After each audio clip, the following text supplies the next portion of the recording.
Swayam Prabha. Digital India. Educated India.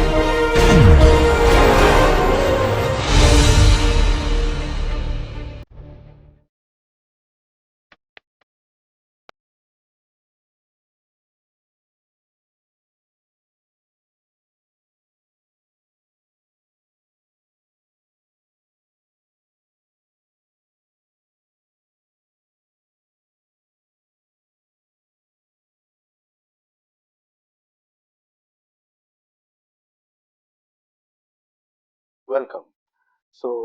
We have covered the basic concepts of information theory, the definitions of mutual information, entropy, KL distance or relative entropy. We have conditional entropy, and shown how mutual information is a way to quantify dependence between two random variables that are not necessarily linearly dependent, but can be dependent in some other way, and in fact could be even for cases where the random variables are not really continuous or parameterizable and can have discrete kind of elements as their values.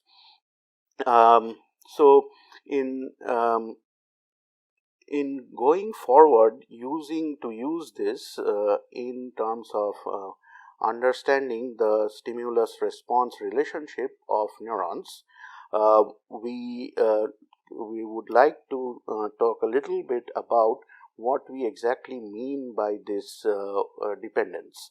So we have looked at our stimulus response correlations. So stimulus and we have a response.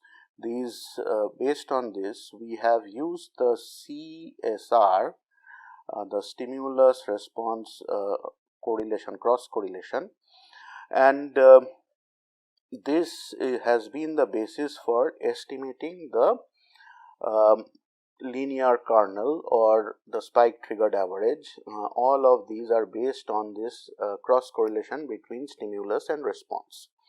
So that means a linear dependence, that is a linear correlation between stimulus and response. So in order to understand a little more, basically if we think of one stimulus element, you forget about a vector of stimulus as we have done in the past. Let us say there is only one stimulus element, that is a scalar, and we have a rate that is on this axis. So S value on this axis and R value or some version of R value on the other axis. So let us say we know that the stimulus and response are related in a linear manner such that when the stimulus is varying from -1 to 1, the response varies from, let us say, in a linear manner with a particular slope m and an intercept c. So the rate increases in this linear manner. Then we have then this way of determining the model or a linear kernel is useful, and we will be able to use that to predict responses to other stimuli.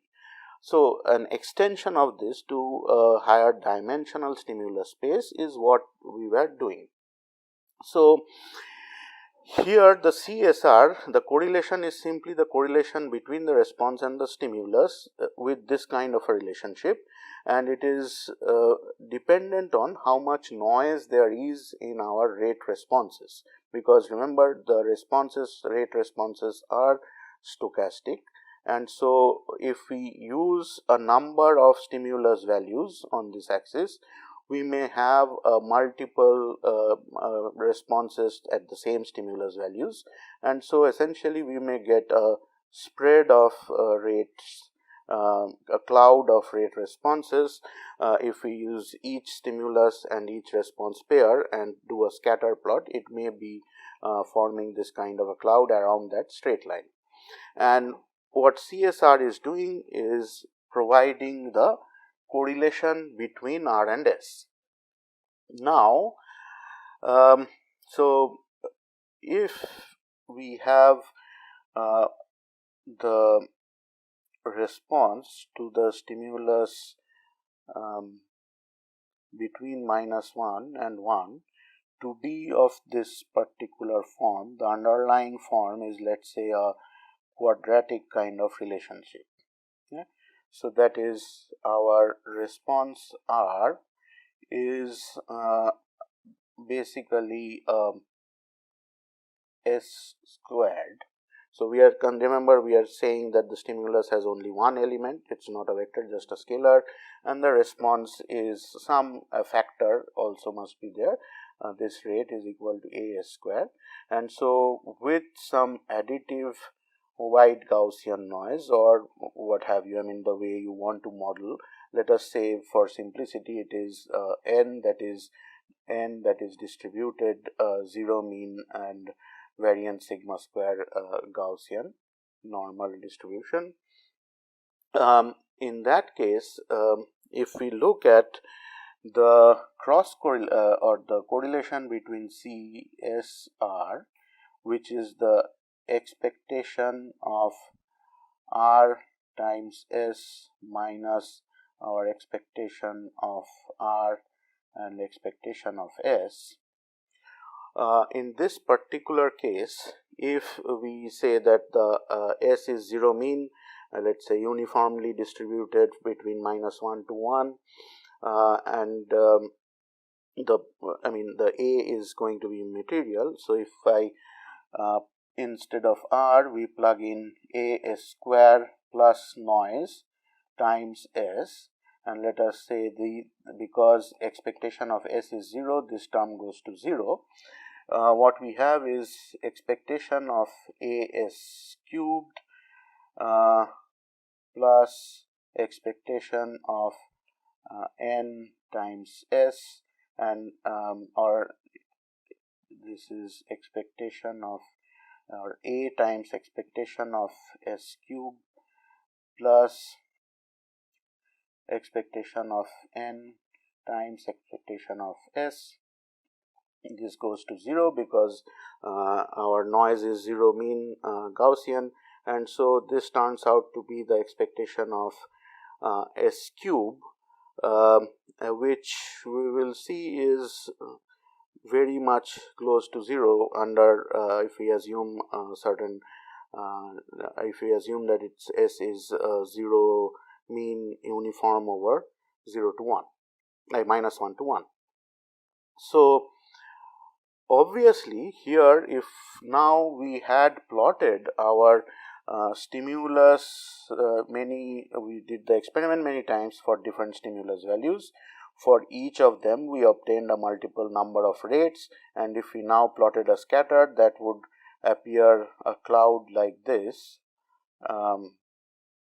in this experiment with points scattered around this parabola. Then we will be able to see that there is a clear relationship between them.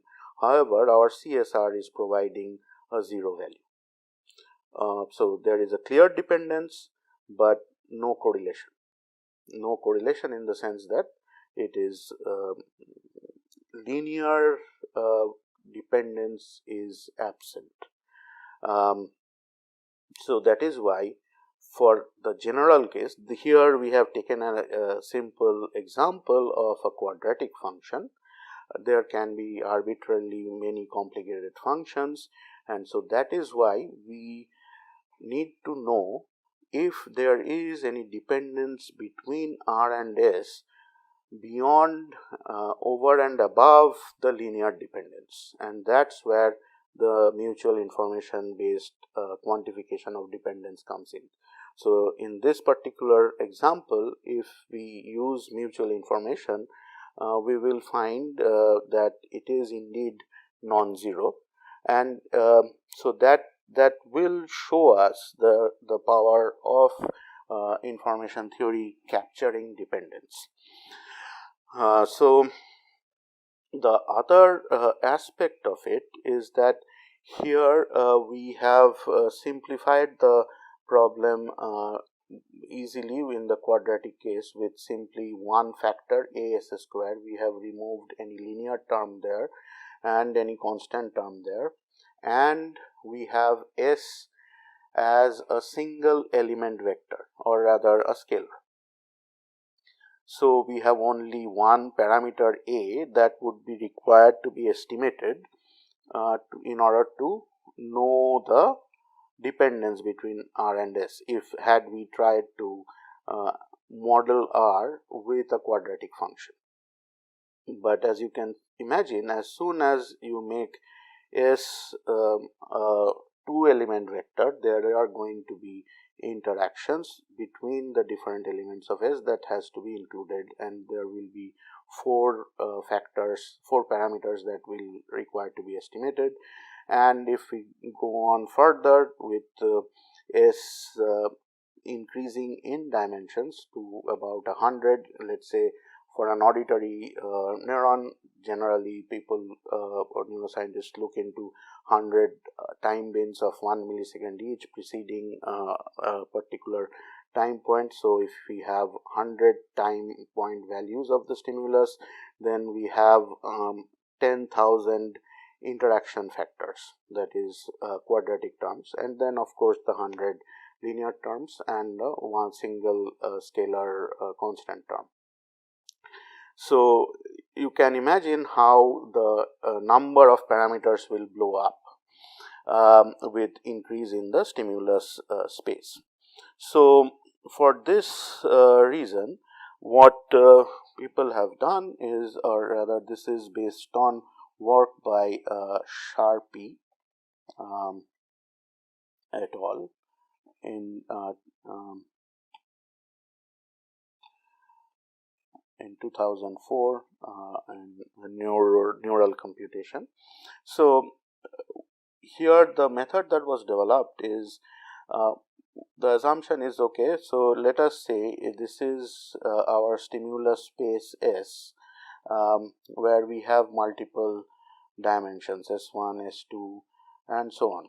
Obviously we cannot show all the dimensions in this. Let us imagine that it is an n-dimensional stimulus space, and actually only a small subspace of it is what matters to the neuron. That is what they call as the relevant subspace.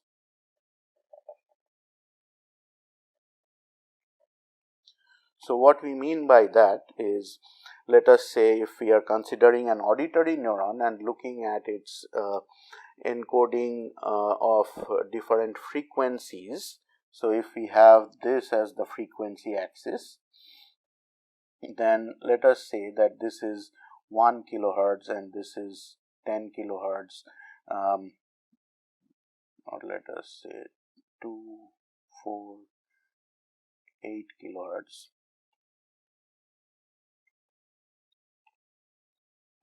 So 1 kilohertz and 8 kilohertz up to here, 2, 4 in our log scale. This is the range of frequencies to which a neuron responds in the auditory system. Or if we have a visual neuron, or even if it is a somatosensory neuron, where this represents the entire skin, or this rectangle represents the entire visual field in front, then let us say we have this region which has about 100 elements. We are not considering the time factor in here. We are just thinking of static stimuli, and that is the number of pixels in this area that can be independently stimulated in order to create responses of a neuron that we are recording from, and we want to find out its receptive field model.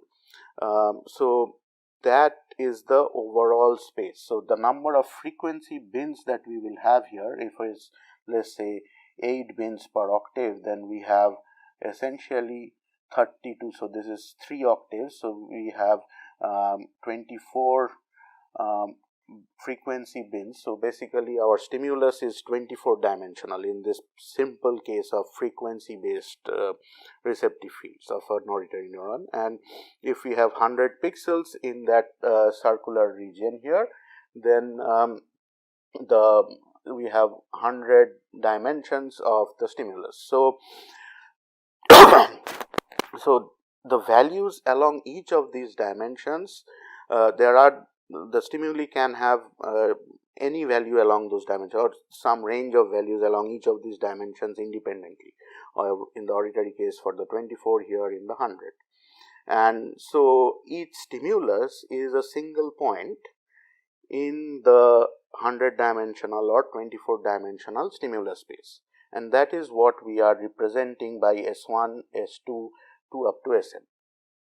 And now let us say within this there is only a few dimensions, or a few sub region in this space, in this overall space, that is in a subspace. The responses are really determined based on the stimulus in that particular subspace. That is a relevant subspace. So we need to be able to find that subspace that is basically providing the responses. So we need to actually determine what kind of stimuli on which the responses are dependent, and how can we capture the total dependence between the stimulus and response. Now, as soon as we are saying dependence, we are saying that we will be quantifying the dependence based on mutual information using information theory. So the idea is fairly simple, in the sense that we start off with a single vector V in this multidimensional stimulus space. Let us say this vector, maybe I will use a different color to, this is the starting vector V.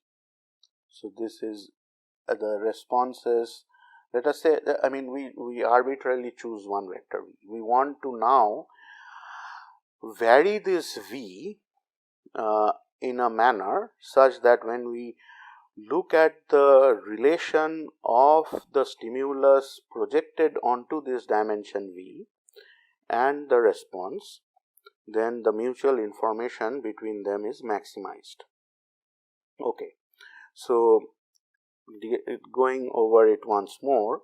So let us say we have different stimuli. Let us say we have different stimuli S, a multiple number of them that are played, and there are corresponding probabilities associated with spiking. Let us say the response measure is spike. This can be extended to any other thing. So let us say it's a 0, 1, yes or no, 0 or 1 probability of spike. So that is, we have a probability of spike associated with a stimulus. So let us say this is S1, S2, and so on. So this is, each of those has a certain probability of spike associated with it, and the probability of spike, overall probability of spike, is the average rate response of the neuron over the entire period of all the stimuli. So this S1, S2 can be like the sliding parts of a stimulus throughout a continuous stimulus, or they may be distinct stimuli depending on how we are setting up the problem or whatever system we are trying to analyze. So now, given this pairs of stimulus and spike, what we do have is that the probability of spike given a stimulus and we have an overall probability of spike and also a probability of stimulus which is in our design. So this probability of spike given a stimulus is simply a proxy for, remember, for mutual information we need only the joint distribution,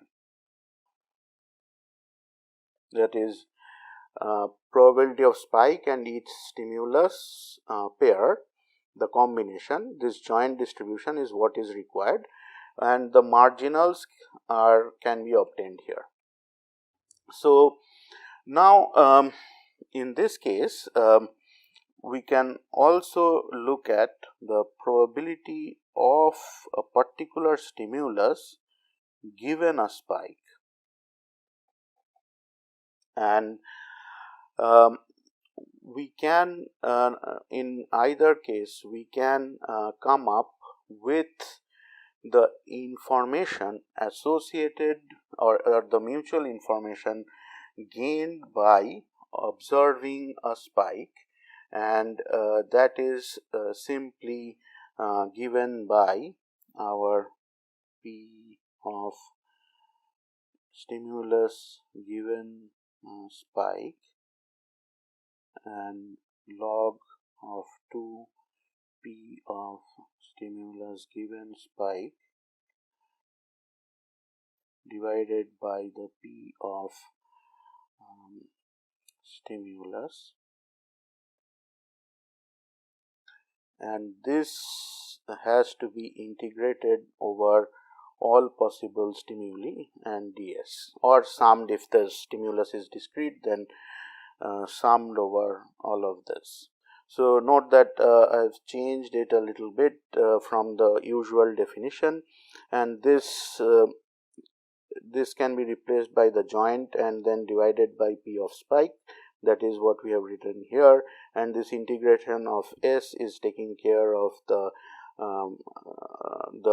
divided by probability of spike that will be needed to get the joint distribution outside in the mutual information formula. So this is defined as our I spike, that is information associated with a single spike when there is a set of stimuli. Now what is now the relationship, how does the V come in? So we want to change this V in a manner such that if we convert this I spike as a function of V, we can keep on increasing the I spike as a function of V. So remember that if we, from the data processing inequality, if we have let us say a stimulus to function of the stimulus and then a response here, then our I of R and Fs is going to be less than equal to I of R and S. So yeah, here we can actually have the arrows in the other way and then get the same result from the data processing inequality. So here what we are saying that if we are transforming the stimulus into some other space, which is what we will be doing is projecting each of the stimuli onto the vector V, which is simply the dot product of S and V, and we will call this X. So this is our f of S that we have defined here. This X is our f of S. So now using this X instead of S, we have the same thing, that we have I spike as a function of V, the vector V, and after having projected the stimulus S onto that particular vector v, we have over the entire x. Now we have a single dimension because x is a scalar, dx. Similarly, from the S we can obtain the probability of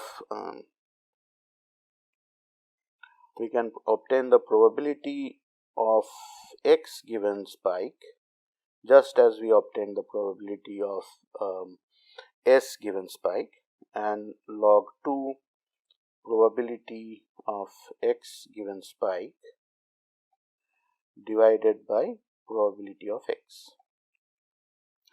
So, using this idea, what if we now keep on changing the v in a manner such that this I spike v keeps on increasing. If the I spike v keeps on increasing and reaches a maximum, then we have found the v, or the relevant subspace. If it is one dimensional, we would have found the relevant subspace that is important to the neuron, that will capture the overall dependence in this, at least in one particular dimension. So, if we use any kind of optimization method like a gradient descent by obtaining the gradient of I spike v, we can basically now update the v in every step. So, we start with an arbitrary v, v0, we obtain the I spike v at that particular v0. So, I spike v0. At this point, we have a gradient of the mutual information over the direction of v. So, we over the some direction in the stimulus space, we update the v to v1 such that we move up the gradient, we get I spike v1 now, and so we keep on moving, and finally till we reach a maximum, and that final v is what is going to be the relevant subspace had we had only one dimension. Now, the transformation from the stimulus to the response is basically that we stimulus dot v, then there is a function over it that is providing the spike or probability of spike and so on, or rate in this case. So, this function is not available. All we are getting is, if the model is based on only one dimension along the entire stimulus space, then that dimension provides that particular v provides the maximum mutual information between the stimulus and response, provided we are going through this one dot vector, one dot product step. So, now this can be extended to simultaneously have multiple v's to start off with, and each of those can be optimized to reach a higher mutual information. Again, we are only obtaining the subspace v, one particular v or multiple v's depending on how we set up the problem. However, that function also is important, and that function will have to be determined only empirically from the data. That is, after having projected the S onto V, we get those x's, and from the data estimate what rates we were getting for each of the x's and get a numerical value of the function over the different x values, or essentially different s values. So, that function cannot be obtained through the mutual information idea analytically, So it has to be in empirical form. So, and now that if we extend that to multiple vectors, it gradually again runs into the same problem of estimating many parameters and so on, and the optimization becomes more tricky with multiple V's. However, there are examples in the literature where 2 or even 3 dimensions have been optimized directly. So, I do understand that for the purposes of this course, this is a little advanced, so this won't be for the entire group of you. Some of you who are interested more in this direction can look into this as a way to model systems. For others, you should understand the idea behind it as to how mutual information or information theory is being used in this particular case to model the stimulus response relationship. In later lectures, we will be still using information theory and looking at coding and decoding, but in a different way, not from the perspective of modeling, more from the perspective of discrimination by responses of 2 different stimuli, of multiple different stimuli. So, we will take up those studies in our next lectures, where we extend the ideas of information theory in understanding neural coding and decoding. Thank you.